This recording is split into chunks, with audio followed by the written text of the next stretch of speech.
Sabahınız xeyir olsun, əziz sağlam səhər dinləyiciləri. Gününüz aydın olsun. 93 FM-də yenidən birlikdəyik dostlar. Bəzən bir dərmanı içirik və deyirik ki, bir dənədir. Görəsən nə ola bilər ki? Amma Hipokrat da deyirdi ki, dərman həm şəfadır, həm də riskdir.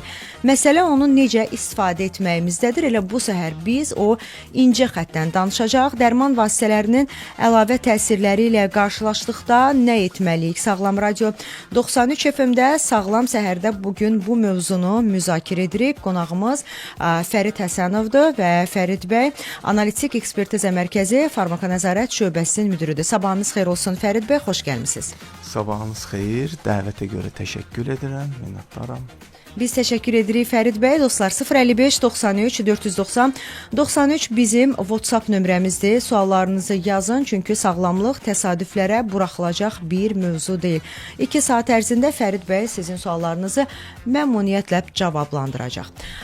Fərid bəy, əslində mövzumuzun belə deyim, dərman vasitələrinin əlavə təsirlərinə tamamilə keçməmişdən öncə mən istərdim ki, farmakonəzarət haqqında danışaq. Çünki biz dərmanları belə deyim, adətən qablaşdırmanın üzərində yazılan təsirinə görə tanıyırıq, amma onların bizdən o gizli qalan tərəflərini izləyən, araşdıran bir sistem də mütləq ki var və elə bu nöqtədə farmakonəzarət anlayışı ortaya gəlir. Nə deməkdir farmakonəzarət?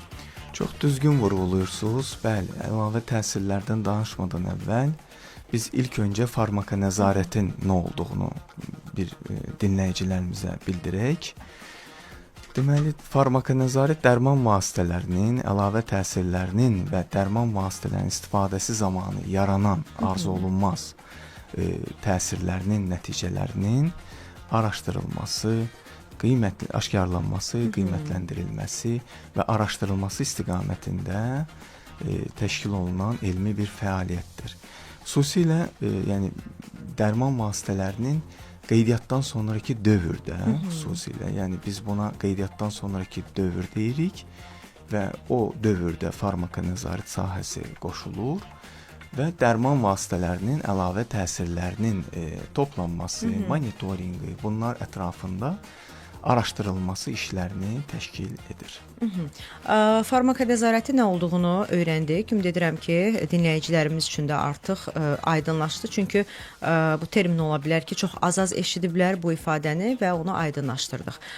Bu sistemin özü ümumilikdə daha ətraflı danışsaq, niyə var? Yəni, hansı ehtiyacdan yaranıb, hədəfi nədir, məqsədləri nələrdir? Məqsədlərinə gəldikdə bu sahənin ilk öncə dediyim kimi dərmanların risklarının müəyyən olunması, naməlum təhlükəsizlik problemlərini erkən aşkarlayıb, onlara qarşı müəyyən tədbirlər görmək, risklarını minimallaşdırmaq, daha sonra pasientlərə olan gərəksiz təsirləri, yəni dərmanların bir faydaları var, bir də var riskları. Yəni bunları biz əlavə təsirlər deyə baxırıq. Bu riskları biz mütləq şəkildə nəzarət etməliyik, monitorinq eləməliyik. Bu dərmanın bu riskləri daha geniş əhali kütləsinə məruz qalmasın deyə onların qarşısını alması istiqamətində fəaliyyətimizi mütləq şəkildə təşkil etməliyik. Və nəticə etibarıyla, yəni yekun məqsəd olaraq dərman vasitələrinin rasional və təhlükəsiz istifadəsini təmin etməliyik. Əsas məqsədlər bunlardan ibarətdir. Dinləyicilərimizdən çox maraqlandıran suallardan biri də budur ki, yəni bu qədər vacib olan farmakonəzarət işi ölkəmizdə kim tərəfindən və necə həyata keçirilir? Yəni farmakonəzarət sahəsində fəaliyyət kim tərəfindən təşkil olunur Azərbaycanda? Farmakonəzarət sahəsi əsas icraçı olaraq 2010-cu ildən başlayaraq bizim ölkəmizdə Azərbaycan Respublikasının Səhiyyə Nazirliyi tərəfindən Analitik Ekspertiza Mərkəzində fəaliyyət, bəli. Bu fəaliyyət yetəri qədər, yəni bizim mərkəz tərəfindən həyata keçirilir. Əsas icraçı, yenə də dediyim kimi, Analitik Ekspertiza Mərkəzidir ki, dərman təhlükəsizliyi üzərində nəzarəti təşkil edir. Yəni bizim funksionallığımızın, idarəmizin, mərkəzimizin funksionallıqlarından biridir, aspektlərindən biridir ki, təhlükəsizlik üzərində nəzarəti təşkil etmək, müvafiq olaraq da farmakonəzarət dərman təhlükəsizliyi ilə məşğul olduğuna görə bu sahədə, yəni 2010-cu ildən başlayaraq təyin olunub bu qurum Daha sonra digər yəni belə iştirakçılar da var bu sahədə.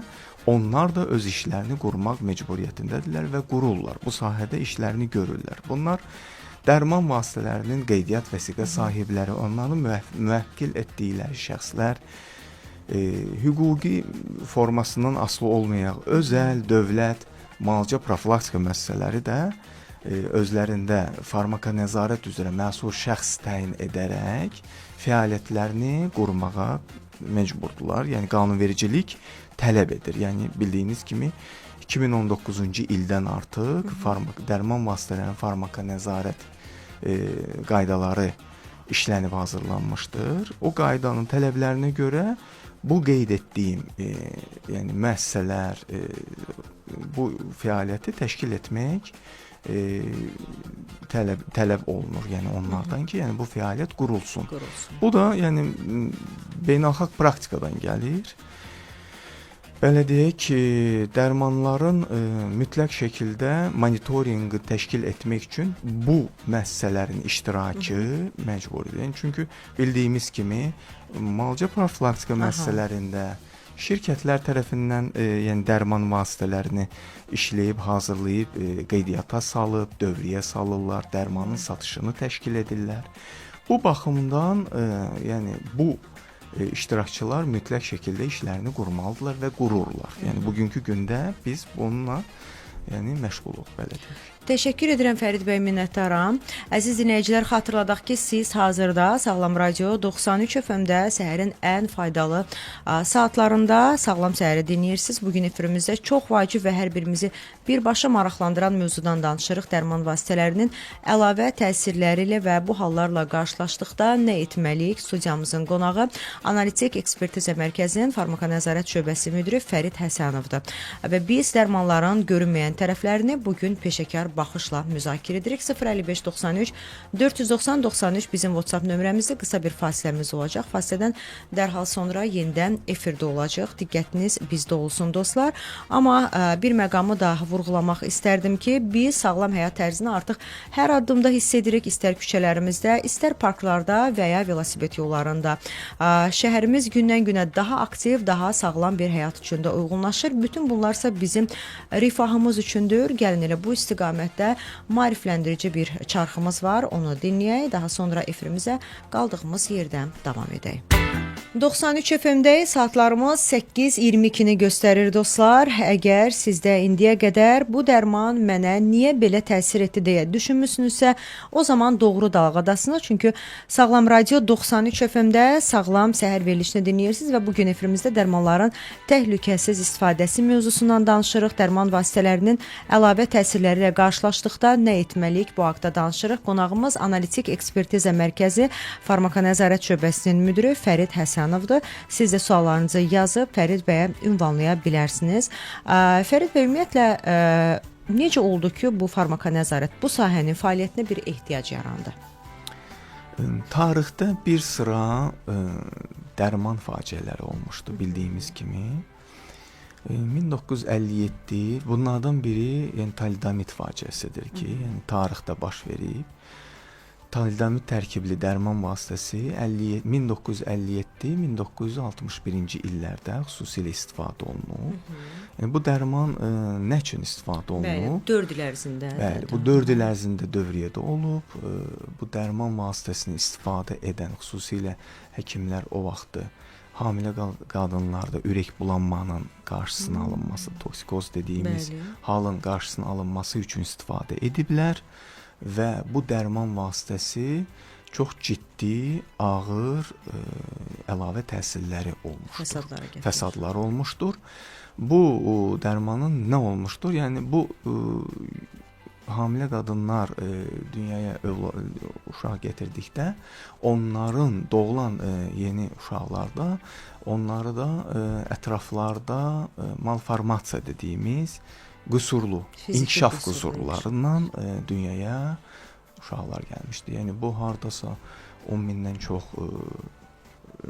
yeni doğulmuşları əhatə edirdi. Daha sonra bu preparatla bağlı Dr. Francis Kelsey Widukind Lenz kimi həkimlər bu məsələni qabardırlar. Yəni bunu müəyyən edirlər ki, yəni bu dərman vasitəsi həqiqətən zərərli təsirləri müşahidə edirlər də kənardan. Və onun nəticəsində dərman vasitəsini, bu tərkibli dərman vasitəsi ümumiyyətlə bazardan toplanılır. Yəni bu bir daha onu vurğulayır ki, dərman vasitələri faydaları olduğu kimi zərərli tərəfləri də mütləq şəkildə mütləq nəzarət var. lazımdır. Bəli, bu əlavə təsirləri bunlara da mütləq şəkildə nəzarət olunmalıdır. Nəzarətsiz, yəni buraxmaq olmaz. Monitorinq olunmalıdır daim. Bununla bağlı da Bəli, bu ondan sonra faciənin nə işləri görüldü, çox maraqlıdır.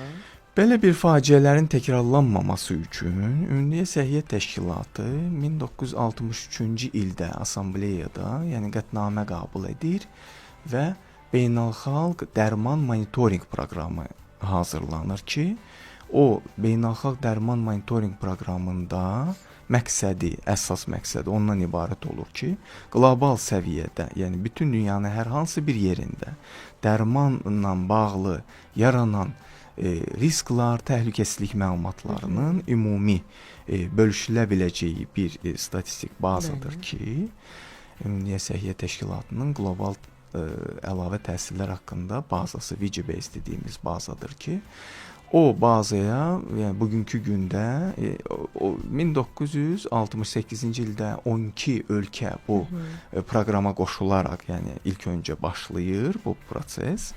Daha sonra yəni digər ölkələr də qoşulmağa başlayır. Hal-hazırda Ölkəmiz də qoşulub eləmi? Bizim ölkəmizdə 2018-ci ilin 23 yanvarından artıq tam hüquqlu üzv olaraq, 130-cu tam hüquqlu üzv olaraq bu proqramın üzvüdür, aktiv olaraq iştirak edir. Yəni bu əməkdaşlıqla bağlı məlumatlar toplayırıq.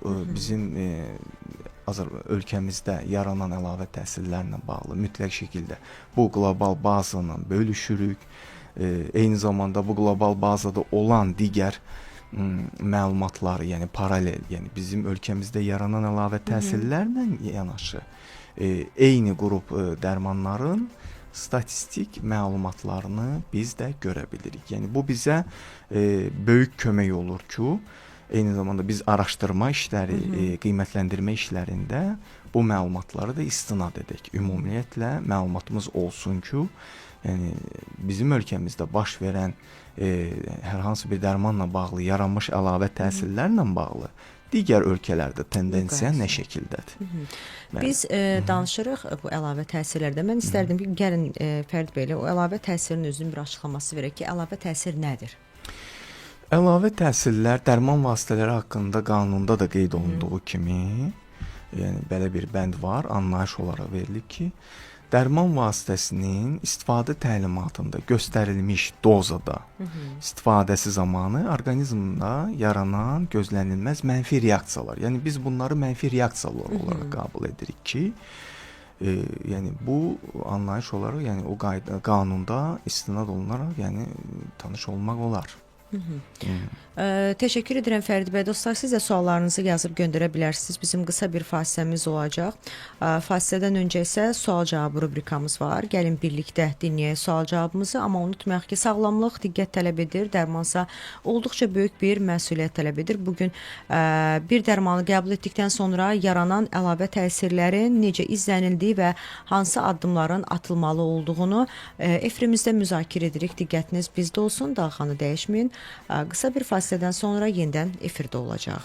Əgər radionu indi açmısınızsa, o zaman mövzumuzu sizə xatırladım. Dərman vasitələrinin əlavə təsirləri ilə qarşılaşdıqda nə etməliyik? Bu haqda danışırıq. Analitik Ekspertiza Mərkəzinin Farmakonəzarət Şöbəsinin müdiri Fərid Həsənov bugün bizim qonağımızdır və saat 10-a qədər siz də suallarınızı Fərid bəyə ünvanlaya bilərsiniz.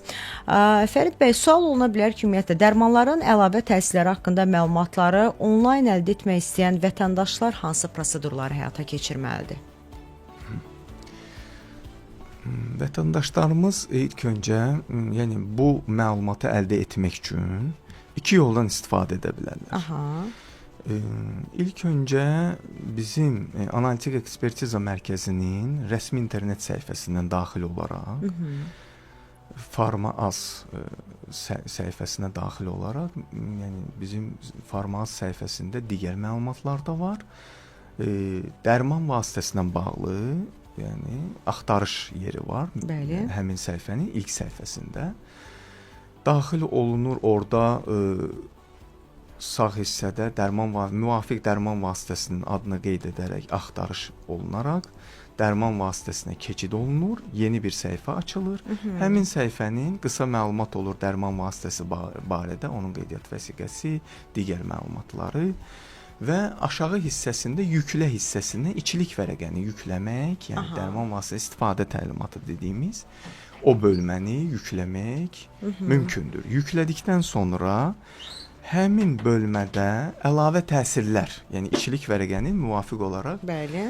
Əlavə təsirlər bölməsi var ki, həmin bölmədə oxuyub tanış ola bilərlər ki, dərmanın hansı əlavə təsirləri mövcuddur və həmin əlavə təsirlər yarandıqda hansı önləyici tədbirlər görmək olar.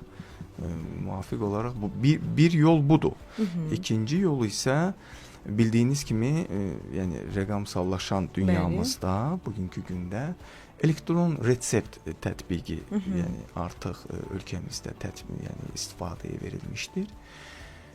İstər Səhiyyə Nazirliyinin rəsmi internet səhifəsindən, istər bizim mərkəzin rəsmi internet səhifəsindən keçid olunaraq müvafiq elektron resept rubrikasından elektron reseptin tətbiqi yüklənilə bilər.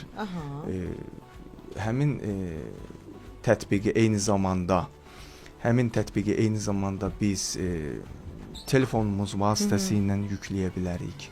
Reseptin sözünü Google Play, istər Android platformasında yükləyərək həmin tətbiqi əldə edə bilərik. Həmin tətbiqdə də müvafiq olaraq bütün dərman vasitələrinin adları orada qeyd olunur. Yəni axtarış bölməsi var.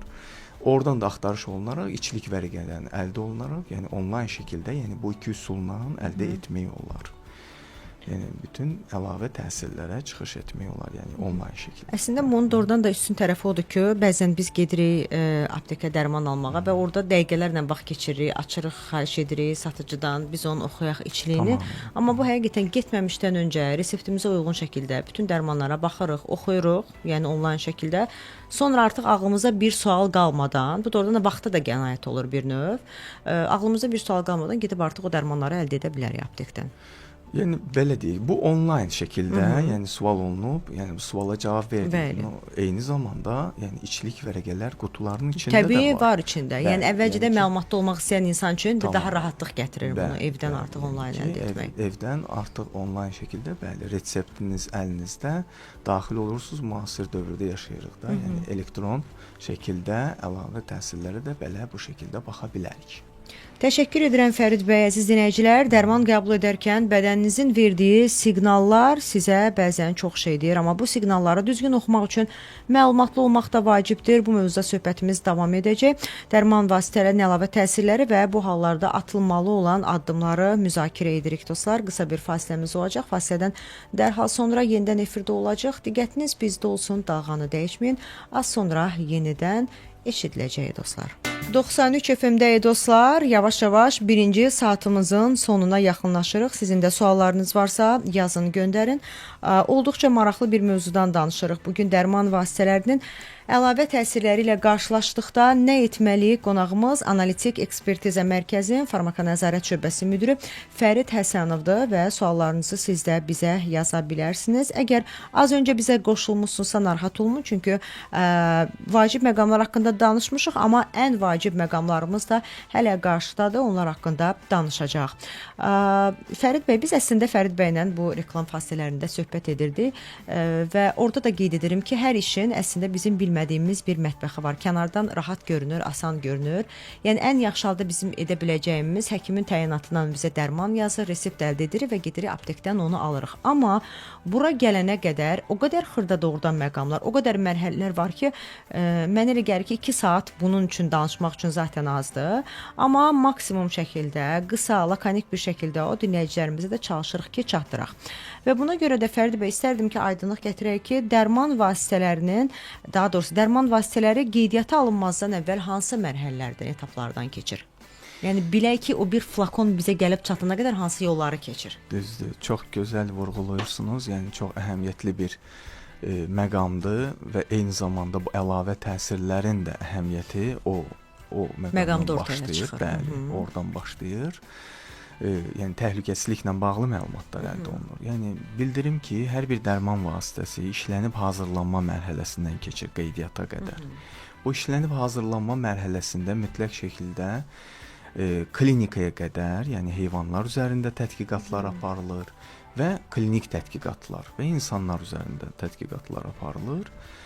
Sözsüz ki, bu hər iki mərhələdə tədqiqat aparılarkən məqsədimiz bu dərman vasitəsinin effektivliyi, toksikoloji təsirləri, təhlükəsizliyi ilə bağlı müəyyən məlumat əldə etməkdir ki, ən azından qeydiyyata verilməmişdən qabaq bizə lazım olan miqdarda müəyyən təəssüratımız olsun dərman vasitəsi barəsində. Və müvafiq olaraq, belə deyək, toksikoloji və təhlükəsizlik məlumatları ilə əldə olunmuş məlumatlar, bunlar dərman vasitəsinin risklarıdır. Yəni ki, biz bunun riskları ilə bağlı bir çox məlumatları əldə edirik. Digər tərəfdən effektivliyi, dərman vasitəsi mütləq şəkildə işlənib hazırlanarkən məqsədi var. Yəni hər hansı bir xəstəliyi müalicə etmək və yaxud simptomlarını qarşısını almaq üçün yəni işlənib hazırlanır. Bu da bunun faydaları, yəni dərman vasitəsinin.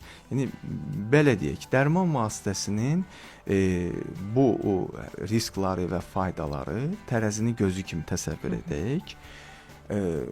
Şirkətin bu dərmanla bağlı bütün qeydiyyat sənədlər toplusu dediyimiz o sənədlərlə birlikdə regulyatora, yəni tənzimləyici orqana, bu bizim ölkəmizdə Səhiyyə Nazirliyinin Analitik Ekspertiza Mərkəzi sayılır ki, ora təqdim edirlər və təqdim olunmuş sənədlər bizə daxil olduqdan sonra müvafiq olaraq həmin dərmanla bağlı bütün əldə olunmuş, yəni daha öncə sadaladığım tədqiqatlardan əldə olunmuş məlumatlar müxtəlif qrup ekspertlər tərəfindən qiymətləndirilməsi, araşdırılması həyata keçirilir. Bu araşdırılmış qiymətləndirilmənin nəticəsində də dərman vasitəsinin faydaları risklərindən üstün olduğu təqdirdə dərman vasitəsi qeydiyyata alınır.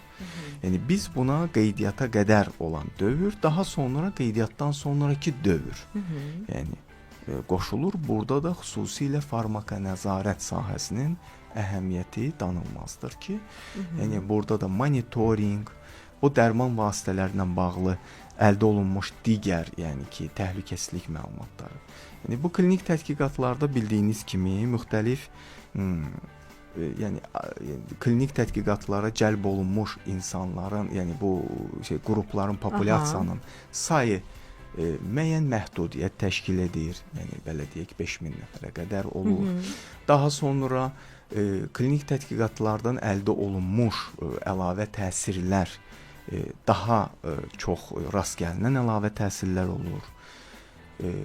Lakin klinik tədqiqatları qeydiyyata alındıqdan sonra bildiyiniz kimi bugünkü gündə dünya əhalisi yəni 8,3 milyarddır ki, hər adamın belə deyil. Dərman vasitəsi qeydiyyata alınır, daha sonra daha geniş əhali qruplarına istifadə olunur.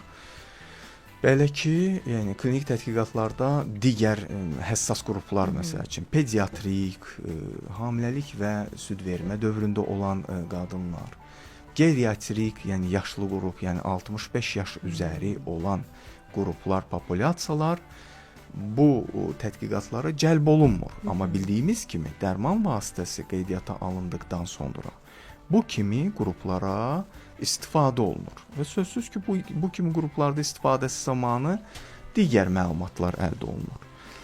Məsəl üçün, yaşlı qruplarda bildiyimiz kimi bugünkü gündə hər birimizdə, yəni rastlaşırıq gündəlik həyatda da, yəni müəyyən yaşdan sonra komorbid, yəni yanaşı xəstəliklər ortaya çıxır ki, olur pasientin həm yüksək təzyiqi, şəkərli diabeti, podaqrası, yəni bu xəstəliklərlə yəni müalicəsi zamanı sözsüz ki, yanaşı, yəni bu xəstəliklərin müalicəsinə uyğun olaraq dərmanlar təyin olunur. Bu dərman vasitələrdə bir-birlərinə qarşılıqlı təsirləri olur. Yəni bu qarşılıqlı təsirlər zamanı da dərmanlar bir-birlərinin təsirini zəiflədib, artırıb gücləndirə bilər. Bu baxımından da monitorinq, yəni farmakonəzarət sahəsinin əhəmiyyəti çox vacibdir. Bu əlavə təsirlərini də biz xüsusilə bu baxımda məlumatları əldə edib, qiymətləndirib və növbəti qeydiyyatdan sonraki dövrdə həmin dərman vasitəsinə bağlı hansı addımları atacağıq? Yəni onlar növbəti mərhələdir. Çox təşəkkür edirəm Fərid bəy. Dərmanlar doğrudan da həyatımızı asanlaşdır, amma düzgün istifadə olunmadıqda suallar da yaranır insan beynində. Birazdan bu suallara daha detallı cavablar tapacaq. Odur ki 055 93 490 93 nömrəsinə yazın, göndərin və sizin suallarınızı bugün Fərid bəy cavablandıracaq. Qısa bir fasiləmiz olacaq. Fasilədən dərhal sonra yenidən efirdə olacaq. Diqqətiniz bizdə olsun. Reklamlardan sonra yenidən efirdəyik dostlar. Siz Sağlam Radio 93 FM-dəsiniz və bugün Sağlam Səhərdə biz dərman vasitələrinin əlavə təsirləri ilə qarşılaşdıqda nə etməliyik? Bu haqda danışırıq. Fərid Həsənov bizim qonağımızdır. Fərid bəy Analitik Ekspertiza Mərkəzi Farmakonəzarət şöbəsinin müdürüdür. 055 93 490 93 bizim WhatsApp nömrəmizdir. Gəlin birlikdə mövzumuzu, söhbətimizi daha da dərinləşdirək və farmakonəzarət real həyatda necə işlədiyinə baxaq. Biz fasilədən öncə danışdıq ki, dərman vasitələri qeydiyyata alınmazdan əvvəl müəyyən mərhələlərdən keçir və Fərid bəy bildirdi ki, qeydiyyatdan sonra da müəyyən bir mərhələlər var və qeydiyyatdan sonraki monitorinq bizə hansı yeni məlumatları aşkarlamağa kömək edir, daha doğrusu sizə kömək edir ilk olaraq Fərid bəy. Bəli, farmakonəzarət qeydiyyatdan sonraki dövrdə qoşulduqdan sonra bu sahədə mütləq şəkildə daha əvvəl qeyd etmişdik ki, çox yəni müşahidə olunan əlavə təsirlər, daha yayğın təsirlərdən əlavə təsirlər müəyyən olunur klinik tədqiqatlarda. Qeydiyyatdan sonraki dövrdə isə nadir və çox nadir əlavə təsirlər yəni müəyyən etmək üçün çox əhəmiyyətli bir faza sayılır ki, biz qeydiyyatdan sonraki dövrdə nadir, çox nadir əlavə təsirləri uzun müddətli, yəni ki, dərman vasitəsini uzun müddət, illərlə istifadə edən pasientlər var ki, onların təsirləri ilə bağlı da əlavə təsirlər əldə edirik. Dərmanların digər dərman vasitələri ilə olan qarşılıqlı təsirlərin yəni müşahidə edib onlara dair əlavə məlumatlar əldə edə bilirik. Bundan başqa tibbi səhvlər, yəni yeridilmə yerində məsəl üçün əzələ daxili yeridilməlidirsə, yeridilib vena daxili, yəni bunlara biz tibbi səhvlər deyirik. Hətta bu kimi halları müəyyən etmək, yəni bunlar hamısı təhlükəsizlik məlumatları hesab olunur ki, qeydiyyatdan sonra da yəni biz mütləq şəkildə bu kimi məlumatları şirkətlərdən, pasiyentlərdən, həkimlərdən mütləq şəkildə gözləyirik. Yəni əldə edirik. Yəni bu kimi məlumatlar həmçinin sui-istifadə halları olur, zərərli məqsədlərlə istifadə olur. Olur ki, hələ hal olur ki, dərman vasitəsinin, yəni biz bildiyimiz təsdiq olunmuş istifadəsinə dair təlimatında bu göstərişlər var, müəyyən, yəni nə üçün istifadə olunur dərman vasitəsi. Hallar olur ki, yəni göstərişdən kənar istifadə halları olur. Bunları da müəyyən etmək üçün çox əhəmiyyətlidir. Yəni qeydiyyatdan sonraki monitorinq. Və biz də yəni ki, bu tip məlumatları dərman vasitəsini istifadə edənlərdən əldə edə bilərik. Bu bildirişləri, yəni bəli, kimlər edə bilər? Bildiriş formalarıdır. Əlavə təsirlər haqqında bildiriş formaları. İstər bildiriş formaların da iki forması var. Həm həkimlər üçün daha belə ixtisasa uyğun və pasiyentlər üçün. Bunlar da bu bildiriş formalarını da əldə etmək olar. Bizim həm rəsmi internet səhifəmizdən götürə bilərlər daxil olaraq. Eyni Yəni zamanda adi bir insan onu götürüb dərmanlarla bağlı bildiriş eləmək bəli, istəyirsə, bildiriş etməli, yəni məqsəd o olunur adi bir ki, vətəndaşın olan bildiriş formasını götürür. Tamamilə bildiriş formaları var. Eyni zamanda da biz son illərdir, yəni bu rəqəmsallaşdırılmış versiyası da var. Tətbiq formasında da yükləyib telefon vasitəsilə də, yəni birbaşa əl çatan formada da, yəni bildirişi göndərmək mümkündür. Bu bildirişləri göndərmək çox əhəmiyyətlidir. Yəni bildirişləri göndərməklə, yəni istər pasiyentlər, istər həkimlərimiz tərəfindən eyni zamanda burada şirkətlər də, hər hansı dərman şirkətləri, yəni özlərinin də, yəni əldə etdiyi mənbələrdən bu bildirişləri göndərdikdə, yəni bizim tərəfimizdən mütləq şəkildə ayrı-ayrılıqda həmin əlavə təsirlər haqqında məlumatlar dəyərləndirilir. Əlavə təsirlə bağlı həmin dərman vasitəsindən səbəb-nəticə əlaqəsi qiymətləndirilir. Tibbi, elmi ədəbiyyatda bu barədə hər hansı bir məlumat varmı? Yəni bir sözlə, yəni bu dərmanın faydalarına, risklarına təsir edə biləcək bu təhlükəsizlik məlumatı tərəfimizdən qiymətləndirilir. Fərid bəy, maraqlıdır ki, bildirilməsi zəruri olan minimum məlumatlar hansılardır? Bəli, bu bildiriş formaları, yəni standart beynəlxalq təcrübədə də olduğu kimi, yəni istər bu onlayn bildiriş göndərərkən, istər bu manual şəkildə vərəq üzərində dolduraraq göndərmək üçün orada müəyyən minimum məlumatlar var ki, bu mütləq şəkildə pasiyentə dair məlumatlardır. Yəni biz pasiyentin ad, soyad, ata adın baş hərfləri, yəni inisialları, yəni bu mütləq şəkildə konfidensiallığa müəyyən dərəcədə kömək edir. Yəni ki, bəzilər sual verirlər ki, konfidensiallıq məsələləri necə olacaq? Yəni mən bildiriş etdim. Elə o haqda yazıblar o sualı. Yəni mən minimum məlumatlarla bağlı fikrimi tamamlayım ilk öncə. Deməli, pasiyentlə bağlı məlumatlardır ki, yəni ki, bunun boy, çəki, yaş, cinsi, bu kimi məlumatlar pasiyentə dair məlumatlardır.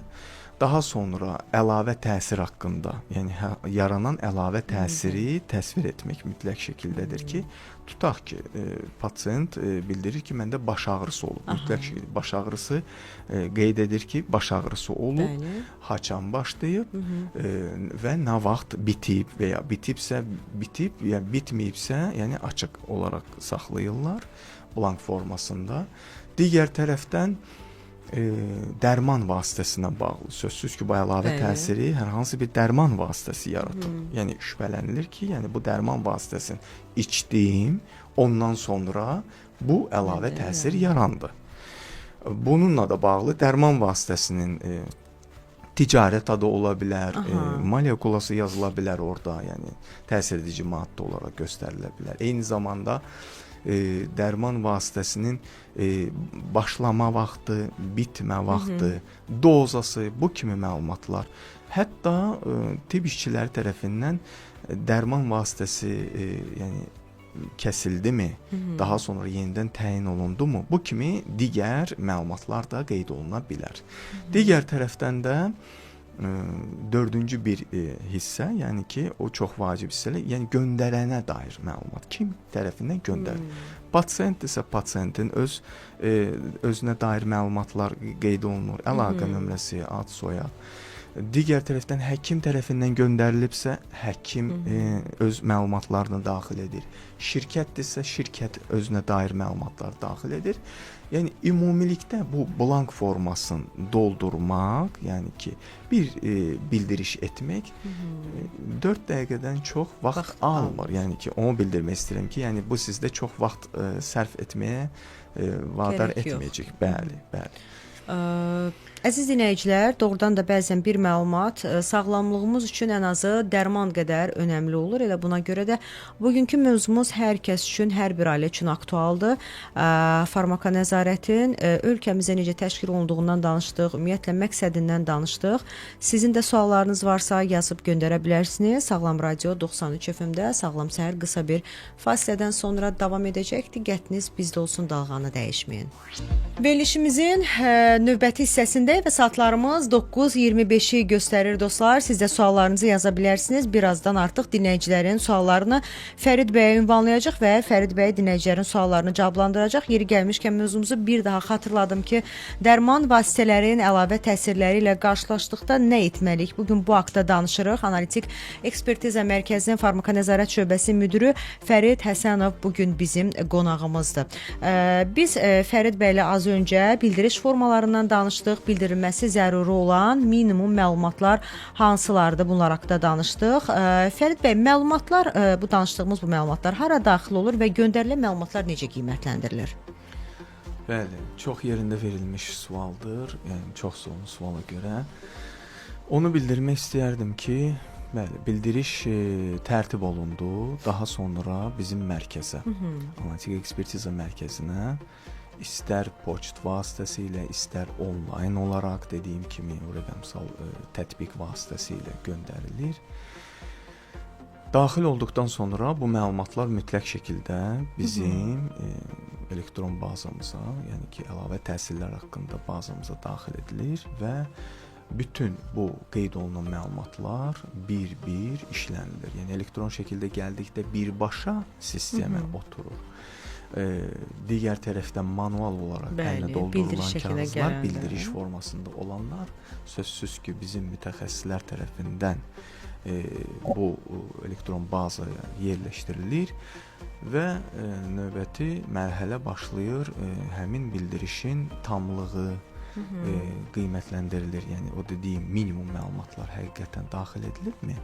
Yəni bu kimi məlumatlar varmı, yoxmu? Yoxdursa da əlavə olaraq tamamlamaq istiqamətində, yəni əlavə məlumatlar əldə etmək istiqamətində istər həkimlə əlaqə saxlanıla bilər, pasientin, yəni çünki dediyim kimi minimum məlumatlardan orada əlaqə nömrəsi də qoyulur ki, biz daha sonra həqiqətən bu məlumatı dolğunluğun olmadığı təqdirdə əlavə məlumatlar istəyək. Və bu məlumatlar daxil oldu bizim mərkəzimizin əlavə təhsillər bazasına. Daha sonra orada emal olunur, məlumat tamlığı təsdiq olunandan sonra qlobal əlavə təhsillər bazasına ötürülür.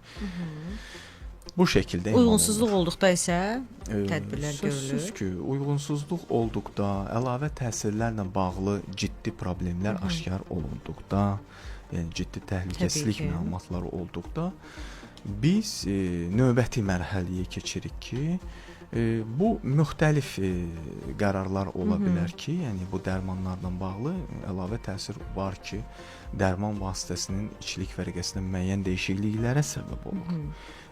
Qeyd etdiyimiz içilik vərəqədə əlavə təsirlər bölməsində müvafiq olaraq müəyyən məlumatlar əlavə olunması ehtiyac duyulur ki, yəni yaranma tezliyində məsəl üçün əlavə təsir, baş ağrısı məsəl üçün çox az müşahidə olunursa, daha sonra keçirilir, yəni ki, tez-tez müşahidə olunan tezliyə. Yəni bu kimi məlumatlarda dəyişikliklər olunur. Digər tərəfdən əgər həqiqətən orada müəyyən təhlükəsizlik məlumatın digər tibb işçilərinə də çatdırılması, bildirilməsinə ehtiyac varsa, sözsüz ki, sirkulyar olaraq tibb işçisini məlumatlandırma məktubları tərtib olunur. Bunlar tibb işçinin bütün müalicə profilaktika müəssisələrinə ötürülür.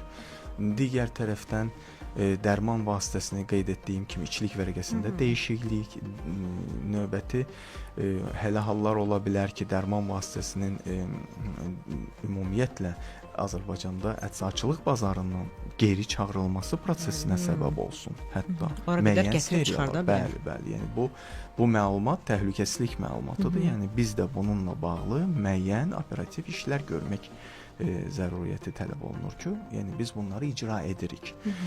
Digər tərəfdən dərman vasitəsinin qeydiyyat vəsiqəsinin ləğvinədək bu proseslər gətirib çıxara bilər. Yəni, bu da ki, o demək ki, ümumiyyətlə geri çağırılarkən dərman vasitəsi müəyyən seriya ilə bağlı olursa, dərman vasitəsinin qeydiyyat vəsiqəsinin ləğvi artıq o dərman vasitəsinin tam şəkildə, yəni əczaçılıq bazarından yığışdırılması deməkdir ki, yəni ki, artıq bu dərman dövriyyədə olmayacaq. Bu kimi hallara apara bilər.